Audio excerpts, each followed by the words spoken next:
Mystery IMPT making a video tutorial for Will 25 Raiders using my Esky CP2. It's a 3D helicopter. Well, you're not the only one who had a hard time learning helicopters, crashed and so on. So don't lose hope. There's definitely hope. You learn it over time. Personally, you were asking me what I think of the Llama 2. It's a very nice helicopter. Definitely something you use to learn, and you'll learn it a lot better. But it's very hard to crash that helicopter, so I'm pretty sure you'll have good luck with it. Um, how did I learn to fly? I use this guy. It's just a toy helicopter. It's a mosquito, 4x4 micro mosquito. Got it from Radio Shack or the Source in Canada. Kind of made modification to it, put some weight on it, and so on, so on. As you can see, different modifications and so on. It has no gyro whatsoever, not so. I learned it from there, and then the next jump I took is this guy. As you can see from the blades, I did have a couple rough rides whatsoever not. Yes, I kind of changed parts around whatsoever not, but yeah, it's good. But let's take off the canopy, and from then on I'll show you what exactly to look for. Actually, before I take off the canopy, a couple things you want to look at is when you're about to fly or whatever, you got to make sure this guy is flat. It got to be 0-degree angle. Mine isn't, I believe, but I got to flatten it out. And same with this guy. This is a collective pitch helicopter. That's why they call it the CP. So as is the collective pitch, you can see that this one actually got like the pitch. I gotta redo the servo and so on. The servo definitely moved. That's why it's in such a high, like the pitch is so high. Now I'm still learning. I can't do 3D flights as I mentioned before, I believe, and so I'm like, I hope I can give you as much information as you need just to start up and see. From there you can possibly even become a better pilot than I am. Alright, so I already took out the canopy, so I'm just gonna slide it out. So over here, what there is the, sorry, the zoom isn't the greatest. As this is my phone, so I'm having a hard time videoing. Anyways, so this is the 4-in-1. It's a mixer speed gyro control system. That's the battery. Then this is a tail motor for this guy, and that's the main motor. And on the other side is the rest of the servos that's gonna control the sway bar and so on. But let me plug in the battery, that way we can exactly see how it goes. What I have also done is, this is how I actually started learning how to fly helicopters. Is I used to actually tape it down to wherever I'm trying to fly, just like this, the duct tape. So what happens is that even though you're messing up or whatsoever, at least you're getting a hold of it, of how to actually fly, how to control the speed, how much speed you're gonna put, and so on. So tape it down, that way your helicopter if let's say you put too much, it doesn't go hit the ceiling up here, and then it drops down, and then next thing you're spending another 50-60 bucks getting it to work.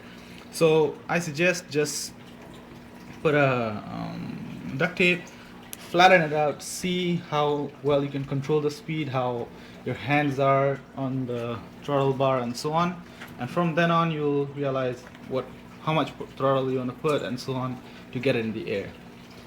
Now let's plug in. Well, first of all, what you want to do is you want to turn on the transmitter.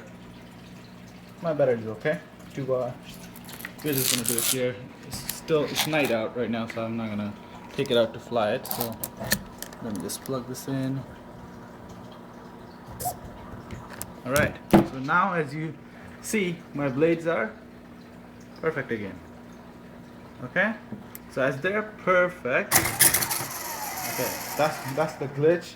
This is a 7.2 channel. You gotta be careful with that.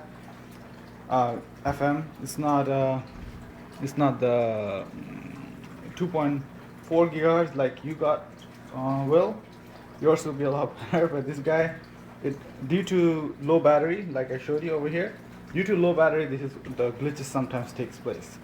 But again, I use those are the ones I only had open, so I'm just putting those low batteries in.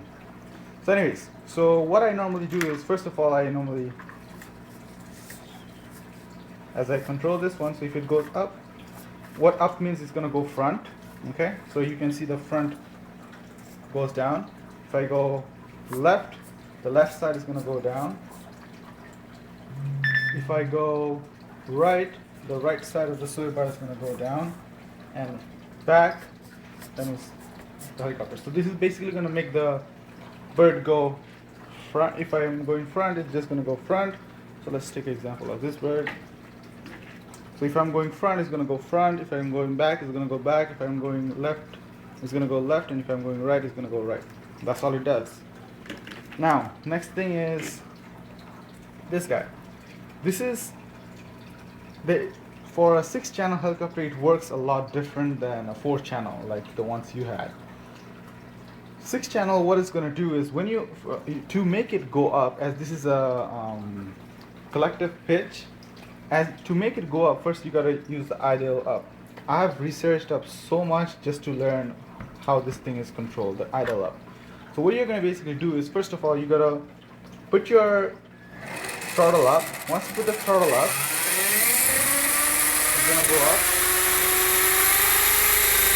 And when you're at, okay, so when you're at half of the throttle, you're gonna pull up the idle up.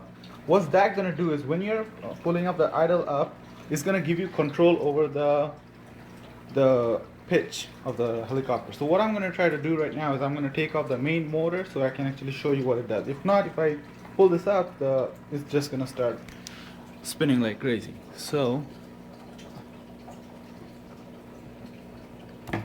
okay, so the main motor is out. This is my main motor. So now what I'm gonna do is, I'm gonna turn on the pitch. So as I turn on the pitch, you'll notice you see the difference? So all I'm doing over here, so I'll just put it beside it, is I'm pushing it up and the pitch is changing. If I'm going right, the rear motor is gonna go. If I'm going left, the rear motor is not going to go, because the rear motor is basically trying to make the helicopter go stable. And that's all it's trying to do, is making sure the torque doesn't click in for the helicopter to spin in one direction. That's all there is to it. My suggestion is, don't try that indoors at first, because I did it indoors and guess what? It was not pretty.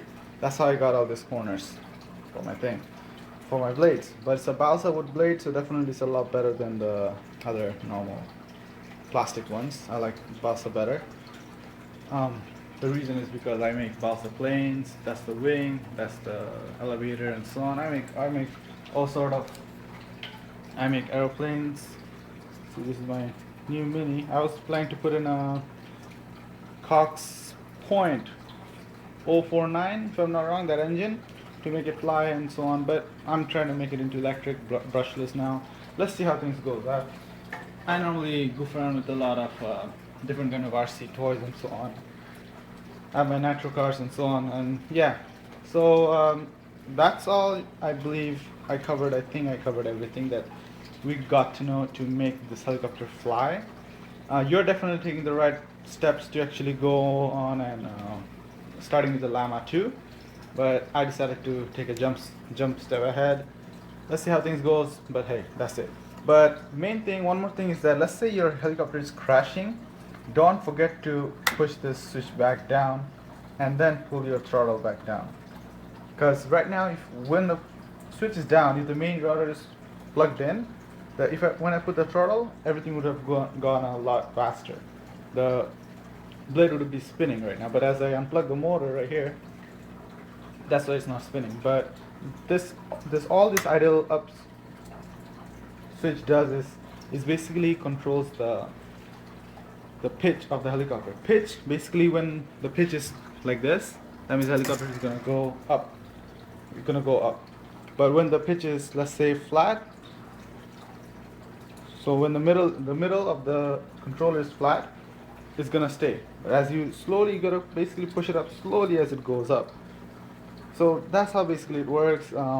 If I missed out something, I hope I didn't, but if I did miss out something, definitely ask me.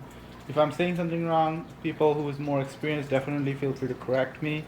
Leave comments, and definitely any advices whatsoever, as I'm learning myself as well, so I would love to learn more. But that'll be all for today. Thanks for watching. Have a good night, YouTube.